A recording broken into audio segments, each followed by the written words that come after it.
The 26th session of the Conference of Parties to the UN Framework Convention on Climate Change, or COP26, has come to a close and it has been declared a success from the Indian perspective. India got its way through a last-minute change in wording about coal, but has been accused of weakening efforts to end use of coal. This report analyzes whether the criticism towards India is warranted. After 2 weeks of negotiations, nearly 200 countries have reached a consensus at the COP26 Climate Summit. India teamed up with China to successfully push through a change in the wording of the final deal that was agreed upon, despite strong objections from developed countries. They alleged that the initial draft was watered down due to the amendment. Coal is responsible for 40% of global greenhouse gas emissions. The final draft called for accelerating the phase down of unabated coal power and of inefficient subsidies for fossil fuels. Here, unabated means coal power that is not tied to carbon capture and storage technology.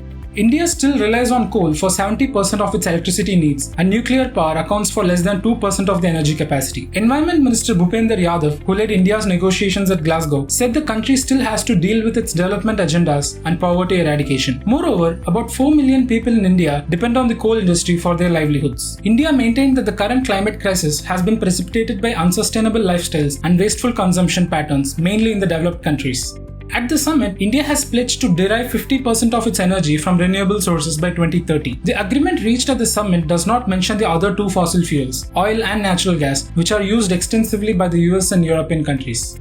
India and China may be the world's two biggest coal polluters, but on a per capita basis, Australia and South Korea lead among the G20 economies, according to the Energy and Climate Research Organization (EMBER). India's per capita emission from coal power is far less than the global average. India has been portrayed as a spoiler for its stance on coal, with unfavorable coverage and reactions emanating from COP26. However, such a label is far from accurate. We spoke with Dr. Rahul Tongia, Senior Fellow at the Center for Social and Economic Progress, to understand the nuances of India's move. The first, India's 2070 pledge. Now, to some people, they think, oh my gosh, the world needs net zero by 2050. By taking 2070, India's too late. So it'll just pollute willy-nilly. This ignores the reality that not only historically has India's emissions been very low, but the fact that the 2030 ambitions, the specifics that India is putting on the table, lead you to understand that the actual cumulative emissions in the future, just going forward, will actually be much lower than they were historically or under business as usual. That is something worth celebrating, and it is actually ambitious. China pledged 2060, and it was applauded. India pledged 2070, even though per capita, the emissions in China are decades, multiple decades ahead of India. So India actually has heavier lifting to do to even meet the 2070 ambition. The point on coal. Now here, whether you say wind down or phase out, these are all semantics, because it's really the trajectory in cumulative emissions that matter. These are virtue signaling and they are important, but we have to really look at what are countries doing. India's per capita coal consumption in 2019, when you normalize for coal quality, was half the world average. Germany, the US were multiple times higher per capita. This is, of course, after being much higher in the past. And so India, even if it slowly grows its coal or plateaus it, but takes some time to wind down, to plateau, to actually phase out, that's okay, because the cumulative emissions will not be that much. Here's the sticking point, and I think where India was really trying to get some sanity into this process, and it's not just India, but a lot of scholars. It's easy to pick on coal because it's only concentrated in a handful of countries. And it's to some extent a low-hanging fruit because the environmental impact is one of the worst of all fossil fuels. But if you look at the United States, as their coal decreased, they used more and more natural gas. And in fact, it was 1:1 substitution. India doesn't have inexpensive natural gas easily available. And so it is reliant on coal. If there is a better alternative, whether it's clean tech, or maybe natural gas as an interim, India's and other countries would be willing to look at alternatives to coal.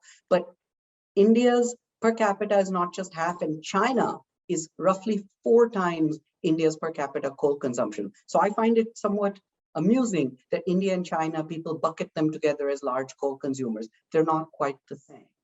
So what this really should do is sharpen focus globally on oil and gas. If you look at per capita natural gas consumption, in India, it was about, in I think 2020, roughly 1.3 thousand cubic foot per capita. In Germany and the UK, it's 35 or 38. US was over 85. Russia is over 100. So we cannot just say, let's wind down or let's kill coal. I think the better lens that India is really striving for is let's make coal redundant as we get better alternatives available. All countries need to do everything. For some, it may be coal-centric. For others, it may be oil and gas-centric. It's the totals that matter. So India really kept this balance alive with climate justice as being inevitable. We cannot just look at absolute numbers, but look at things in context. Meanwhile, Shyam Saran, former Foreign Secretary and Senior Fellow at Center for Policy Research, says India's intervention to get the language on coal watered down might have been a misstep. I don't think it was necessary for India to, first of all, take the lead in suggesting this amendment. My understanding is that this amendment was introduced as a result of consultations amongst China, the US, the host UK and India. Even though India may have had some justification in introducing language that would have suggested that the coal perhaps could continue to be the mainstay of our power generation. But actually the country which should have been most concerned is China. So if there was some reservation about the original language which spoke about phase out, why not let China take the lead? Why should India have taken the lead in this respect? And by the way, my own view is that even if the language was like in the original, that is phase out, frankly speaking, why should it have bothered India? Because there was no deadline suggested. There was no sort of a kind of a target suggested. So to me, it seemed rather unusual for India to have taken this kind of a step, and knowing full well that this would invite a lot of criticism from the not only delegates from the advanced countries, but much more importantly from the constituency of the developing countries, which is really our natural constituency. It was for the first time that any COP decision called for reducing the use of coal power. Experts say it is no less than an achievement. What the deal still did not achieve is the ambitious goal set in the 2015 Paris Climate Accord. The countries had then pledged to limit global warming to 1.5 degrees Celsius compared to pre-industrial levels by 2100. Even with the current pledges, the world is on track for 2.4 degrees of warming. But to make progress on this, countries have agreed to meet next year to discuss further carbon cuts. Most nations agree that it was a small but important step towards the right direction. If you like this video, share it and subscribe to Business Standard.